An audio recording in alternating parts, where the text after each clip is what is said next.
here watching the, what's that called? The baseball. Me and Buning watching the baseball. It's a kids baseball. So, nandito kami sa park. And nakita lang namin na merong naglalaro mga kids. Kaya nag-stop over kami ni Buning para manood. Wearing helmet.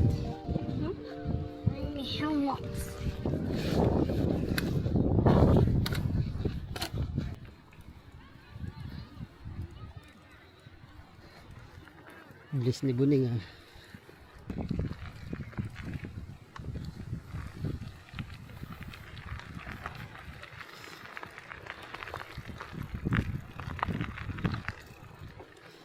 Open na yung kanilang pool dito.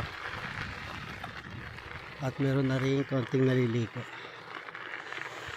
Every June to nag-open eh.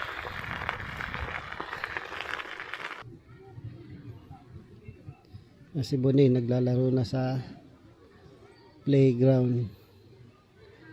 Paborito niya puntahan to kapag ka summer. Yan. So lagi siya dito. Dito siya lagi naglalaro with her friends. Yan lang naman ang kanilang playtime kapag ka summer dito. Tapos meron din dito sa kabilang swing. Swing. Iba. Tapos katabi lang yung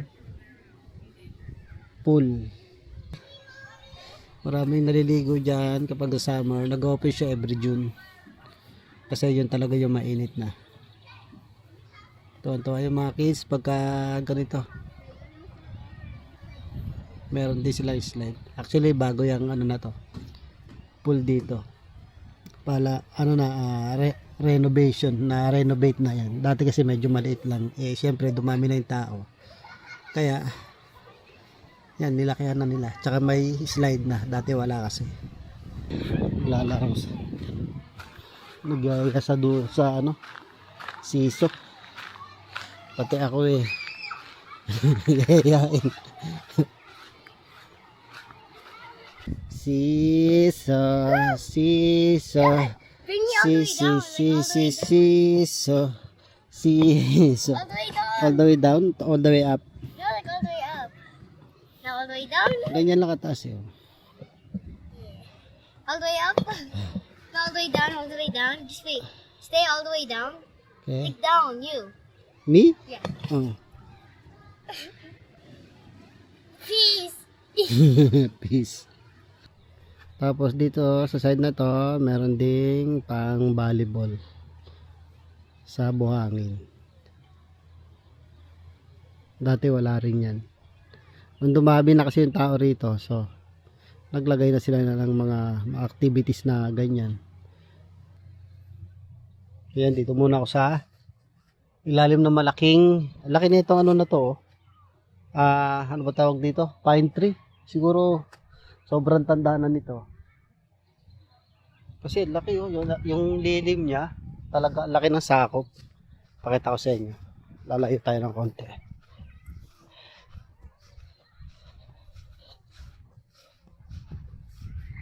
Yan, ganyan siya kalaki oh. Yun oh.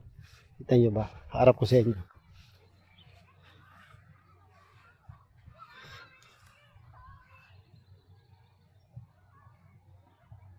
Yun oh, diba? Laki. Siguro sobrang tanda na yan. Mataas pa sa poste eh oh. Halos nangalahati yung poste. So yan.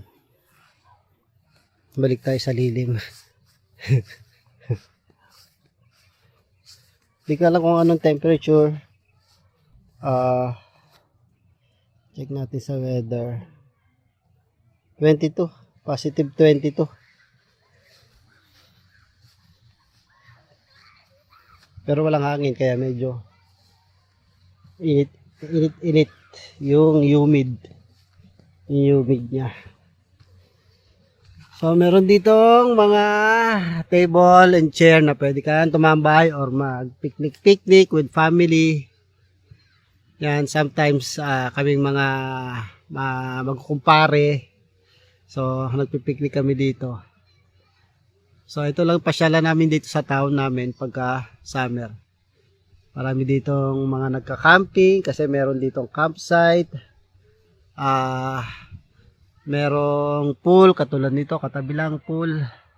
And magkakatabi lang basketball, volleyball, even baseball yung pinanood namin kanina. Yung mga kids, parang pinapractice lang yung mga kids.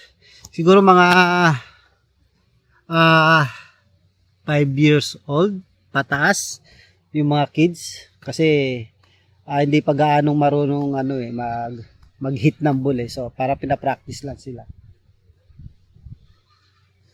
So yan.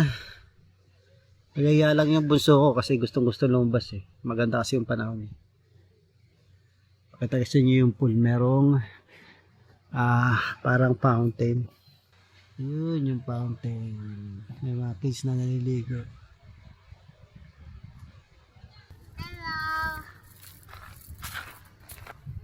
Ayan, lakad-lakad tayo ng konti habang naglalaro si Buning. So yan, dito meron din silang shade para kung gusto nyo nasa lilim kayo pag sobrang init naman. Yan, pag may event, birthday, yan, pwede dyan. May birthday, pwede dyan picnic. Kasi meron sa loob niyan, meron ding mga table. Yan.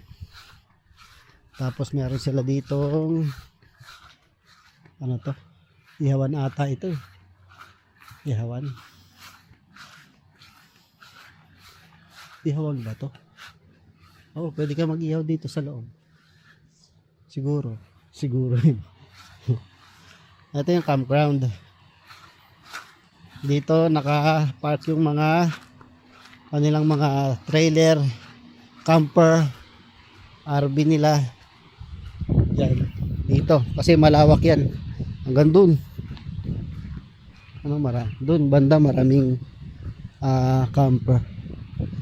Kita nyo ba?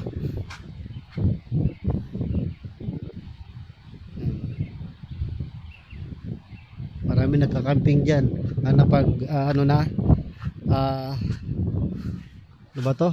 Pagka yun July na, halos mapuno yan. Tapos katabi lang yung office. Siguro dyan ka mag-inquire or magbabayad. Tapos doon kami nanood kaganina na yung area na yun para sa mga baseball. Malaking malaking space. Tapos doon banda yung basketball. Tapos yan. Marami na activities dito sa town namin. Talagang malapit lang kami sa mga amenities dito sa loob ng town. So yan, dito may pathway para pwede ka mag-walking. Pwede ka mag-exercise dito.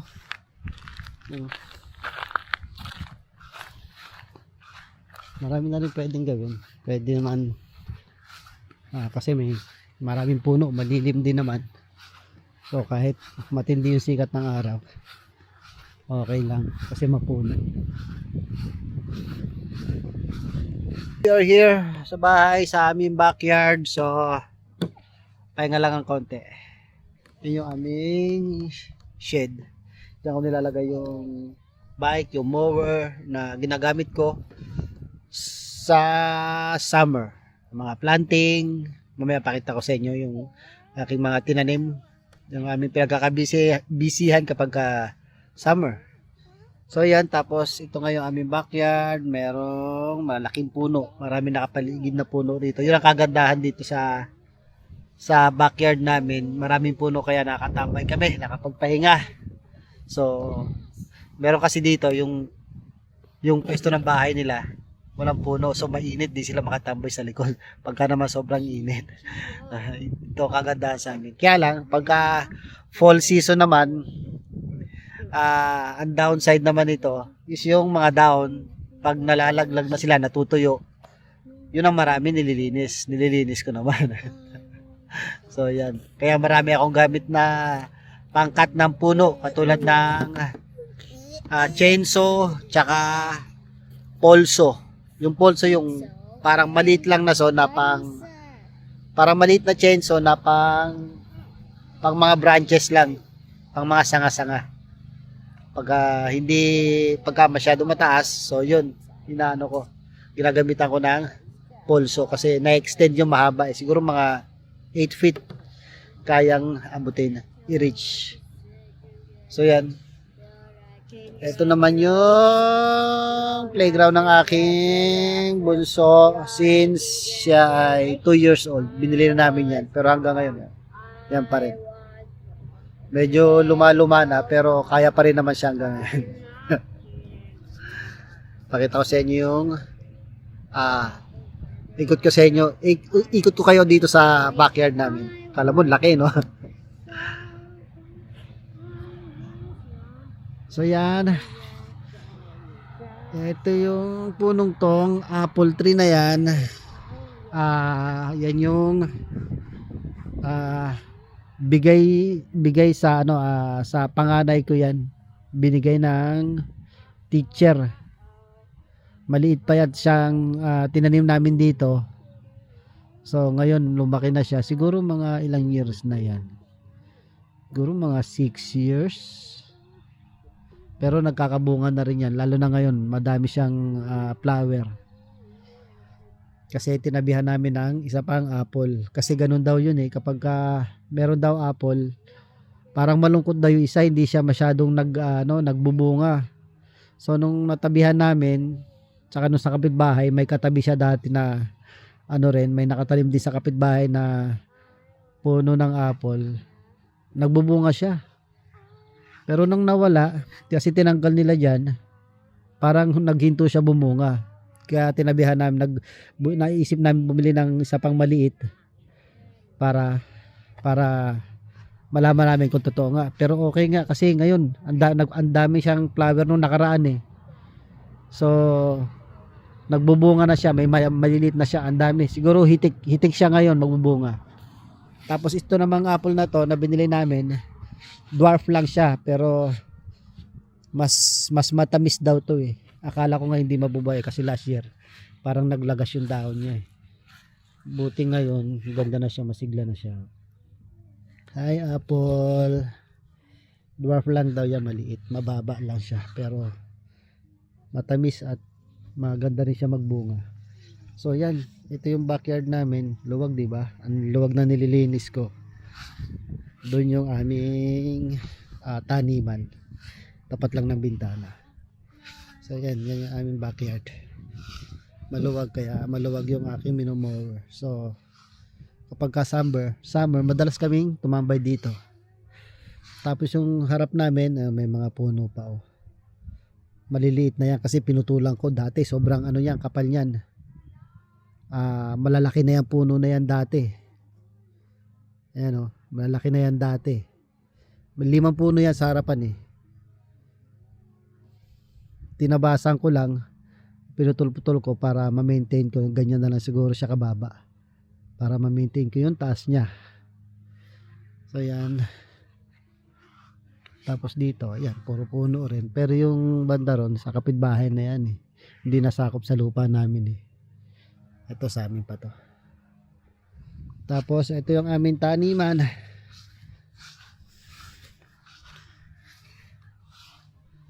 Yan. Kita nyo ba? Pasok na nga tayo sa loob. Pag ganun pa ako May ano pa kami windmill. Windmill yan Windmill. So yan. Ilang row siya? 1, 2, 3, 4. Dito, nagtanim ako ng sibuyas. Tanim kami ng sibuyas. Tapos may kalabasa. Ano ba yung tinanim ng asawa? May dyan melon, pakwan. Tapos dito ko tinabi yung ano ba to? Beans, yung mga gumagapang. Pati to cucumber. Noong nakarang taon, ang dami kong bunga niyan. Kaya naglagay ako ng ganito. Ang dami, mahitig din niya magbunga. Tapos nagtry din ako magtanim ngayon ng ano, tawag dito, lemongrass, tanlad. Sana mabuhay, kumapal. Tapos may talong, may ano babanatan pa sila. Talong, okra. Ito, okra. Noong nakaraan, dalas umulan kaya halos kakatanim lang namin, siguro mga 2 weeks ago pa lang yan, kaya hindi pa siya ganun kasigla. Katanim lang namin, sinidling ng asawa ko. Ano pa lang siguro, February pa lang nagtanim na siya sa maliliit na paso, tapos naglakihan. Yan, nung nilipat namin dito, parang may stress, nanilaw siya. Sana mabuhay. Talong pa to, tapos kamatis. Ayan mga kamatis. 4 na puno lang tinanim namin na kamatis kasi, ay 5 pala yun. Kasi pag nagbunga yan, sobrang dami, grabe. Katulad last year, ang dami namin tinanim na kamatis, isang row na ganito, isang row ganyan. Ay, hindi namin alam nung nagbunga na, hindi namin alam kung saan namin ilalagay. Dito naman yung mga sili, tsaka bell pepper, tsaka pansigang na sili, at yung maanghang na sili. Tapos yung mga bulaklak namin, pakita ko sa'yo. Ayan o. Merong lily, mga perennial plants to So, every year yan, kung saan na rin tumutubo. Ang ganda siya tingnan pag sabay-sabay. Pero madali rin malantayan. Siguro mga 1 linggo lang yan na mainit yung panahon, ay maano na yan. Magbagsakan na yung dahon niya. Saka yung lily, ito lily. Maganda yung ano nito, flower. Para siyang, kala mo plastic, sobrang kintab. Ito nakalimutan ko yung pangalan nito Tapos meron kami ditong fire pit pagka gusto namin mag painit kapag medyo malamig ang panahon. Tapos ito yung aming ihawan, katulad kanina nag-ihaw kami. Yun ang aming inulam tanghalian. Diuling yan, diuling. I can do a cartwheel. Let me see. Cartwheel. A cartwheel, yeah. Yeah. Go ahead. Oh, galing Did you do Galing. it? Yeah. Wait, let me do it. Yeah. Did you do it? Yeah. I also know that. Do it. I'll You get the know. camera. Just looking at you. Okay, this is the cartwheel. I show you the right way of cartwheel. Okay.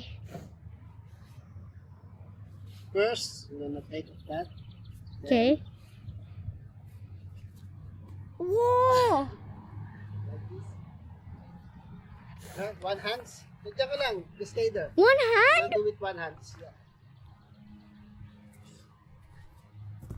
Oh! My friend can do that. My friend can't even do that. Yeah? Oh, that's cool. Yeah. Wait, what? I wanna do cartwheel. Can you do back bend? No, kasi I'm too old na. My bone is... Did he do it? Yeah. Good. Did he do it? Yeah. So yan, walking kami. Kasama namin si aming dog, si Christmas, tsaka yung asawa ko. Malapit lang din kami sa Riles dito. Yan. Sabi ng Riles dito sa aming town. Yan yung four-way, tsaka yung post office. Yan.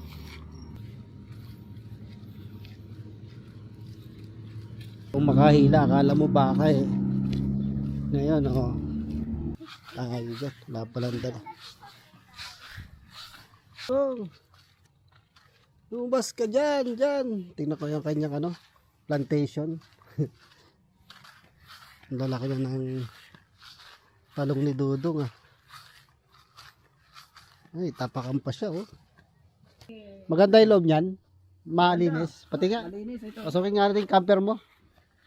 Pwede mo nga lagyan ng kamay. Ay, maluwag. Maluwag yan. Pwedeng gawin, Gawin mo parang tent. Oo, maganda nga. Ano pa pala eh. Lagyan ng ano, gazebo. Oo, pwedeng gawin. Maluwag eh. Maluwag yan. Ah, grabe. Emersonic, hey, Emersonic, ha ha. Emersonic, hey, Emersonic, hi. Emersonic, yo, Emersonic, let's go. Emersonic, hey, Emersonic.